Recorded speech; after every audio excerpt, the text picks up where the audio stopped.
Hey everyone, welcome back to another exciting episode of Attack on Production. Today I, Bancroft, will be joined by, like always, Fluff. What's up, people? And today is a special video. I know earlier we did one of our Dragon Ball Super videos, but for right now is a Digimon battle. Yeah, I've actually been really chomping a bit to crack into some of these. So I'm glad we're finally getting one out. It's been kind of testy on the schedule front to get it off. Yeah. I'm playing blue MetalGarurumon, Bancroft playing red WarGreymon. It's the Greymon chain. It's one of my favorite Digimon. So I know the starter decks was very similar to what we're doing as well, where the starter decks was a red deck versus a blue deck. But truth be told, the first deck I wanted to play, I was like, Agumon was always my favorite. So I want to make a deck that utilizes the Agumon chain. And so I did. This is really how I prefer to play the game. I guess there's like one of two ways to play this game. You can either play it ultra competitively or build kind of like themed decks that may not succeed as well on the competitive front. Like they may not be the absolute most consistent deck because decks that are topping are basically playing cheap vanillas that just ramp up to like Omnimon or stuff like that. But I do enjoy playing this type of game too, where they're a little more themed. They're still really good, especially in this 1.0 format where resources towards the game are a little crunched. Yeah. So, like always, if you all enjoy the content, like, subscribe, button clicks, you know what it is. If you want to see more Digimon content, let us know as well in the comments down below. We're not going to... we'll still stick with Dragon Ball Super daily because that's who we are. But if you want to sprinkle some of this Digimon, just let us know. Turn 1 for me was 2 Digivolutions. Because since you gave me 2 energy, I was able to go into the Greymon and then follow up with the Agumon, which searched for a trainer on top 5 cards. Did not find it, which ultimately allowed me to pass, or maybe pass my turn to you. Where you went up to the Mega chain. Yeah, I got there really fast.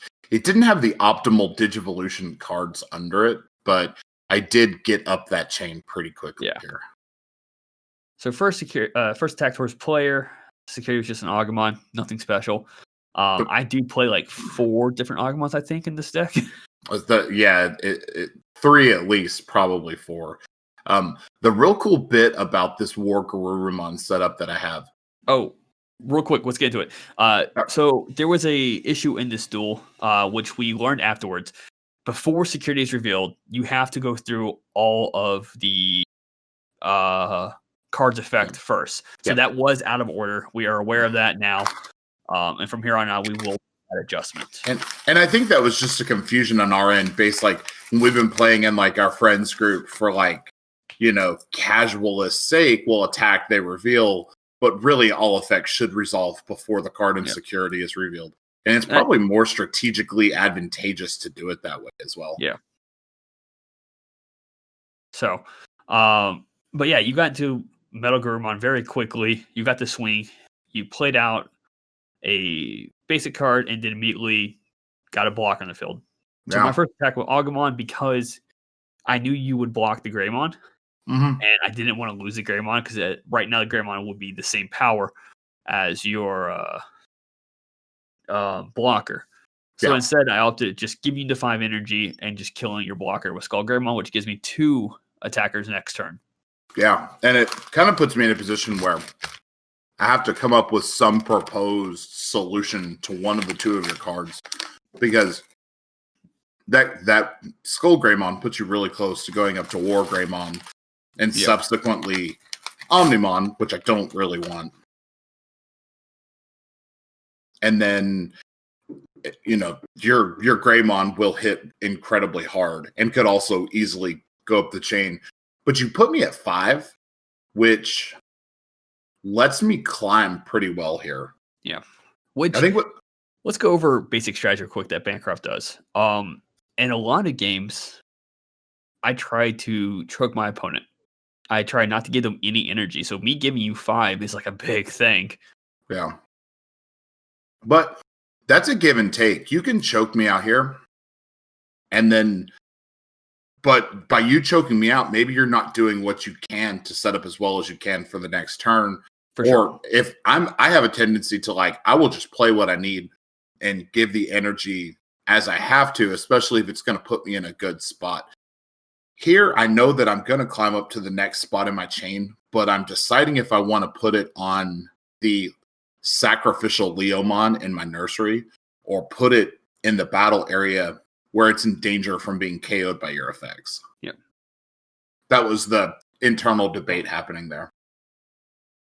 So you're back up to ultimate of your secondary Digimon. I don't remember the turn. I feel like one of these turns you dropped your big boy. I just can't remember if it was this turn or the next turn. I've got a MetalGarurumon in hand, so I can definitely go up. I'm just deciding if I want to or not. Do I want to invest just to have you Gaia force it off the field? That's the hard part about playing against red. It's high energy cost for red to do that, but that's a lot of energy investment for me to just have you get rid of it. Yeah.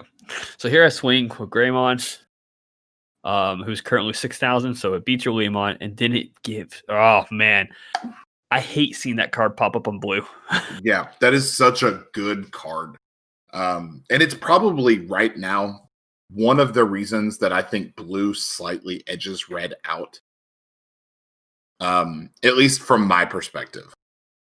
But so, there again is that Gaia Force. I was in Gaia Force anyways, and that's the target I was gonna hit regardless. But the fact that now I had to, and so what happened here is that I got super frazzled with Hammer Spark, and this is just a fun game. This wouldn't normally happen in any other situation. If we went to we actually did a tournament at our locals, I would not have done that. But because it's a friendly game, Fluff let me get the swing out first before using Gaia Force. That's why I swung afterwards. Yeah. Apologies for the confusion.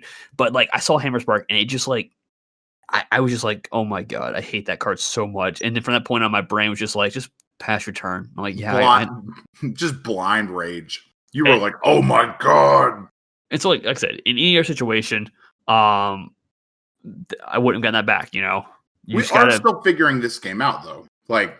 We have to be kind to ourselves, and we have to give ourselves the opportunity to make mistakes and learn from the things that you could have done. So here I board an Omnimon. You got rid of my other MetalGarurumon. So the Omnimon will at least let me put MetalGarurumon back in my hand. Yes.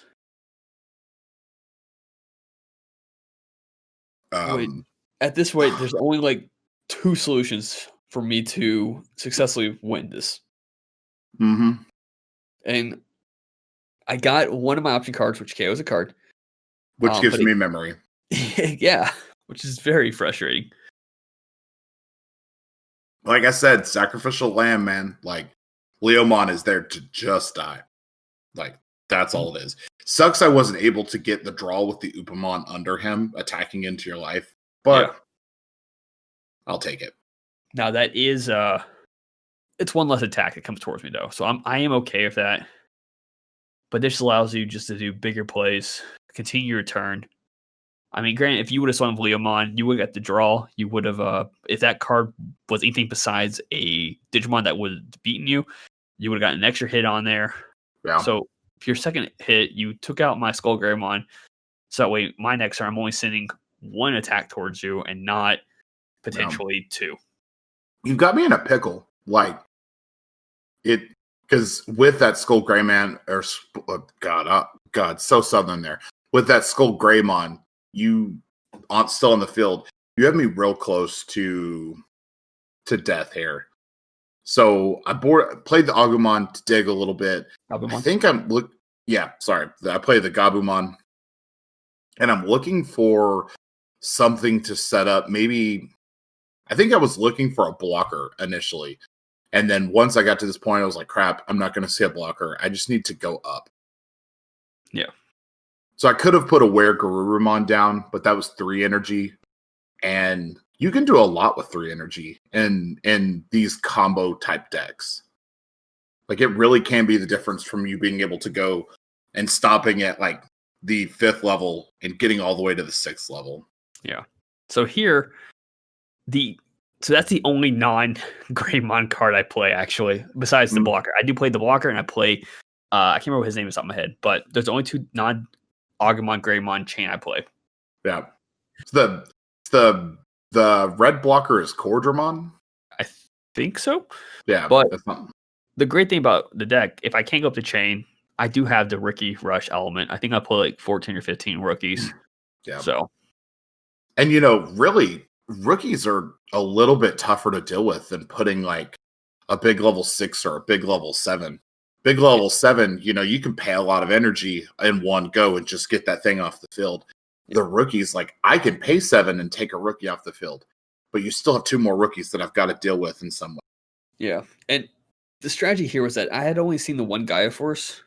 Yeah. So I'm hoping that one of these cards was going to be a Gaia Force. And here, we're just double-checking the cards. So I knew you had MetalGarurumon in your hand. I was trying to figure out if that Garurumon in that stack was the one that restands. At first, I thought it had to be a Digimon with Garurumon in its name, but we later learned that it was any card. It is anything. I'm testing it in green right now. Like just to like cantrip that Garurumon out and restand some. That's not bad. So here I'm like, hard cards, come on. Nope. Yeah. And so my thinking here was, if that top card was a Gaia Force, I would have been safe. So here we started doing the procedure, and then you flipped that over. And what should have happened is, before that WarGreymon fix up, I have to pick the card that gets restood. Yes. And we were talking about in the game, you were going to pick MetalGarurumon. I would have without thinking, and it's kind of that little bit of experience, instead of standing up the Greymon, or instead of standing the Omnimon up, which is obviously the safe play. Yeah. I would have restood the MetalGarurumon. Yeah. And that is a mistake. Now, if I'm ever in this position again, and I'm detaching from a MetalGarurumon with another MetalGarurumon or a card that is not involved in the battle, I will put that card back in active mode. Yeah. So, for future reference, you just resolve everything first, flip over security. I'm sure anyone who's watching this may know Digimon more than we do right now. So, if you see anything else that we missed, let us know. But so Bancroft won this one. Bread technically wins this one because the MetalGarurumon would have died after I restood it. I would have been left with no choice but to probably pass the turn.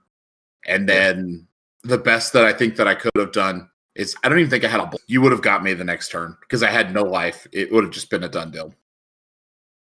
With that being said, Fluff. Hey guys, as always, read your cards, know your place. Fluff out.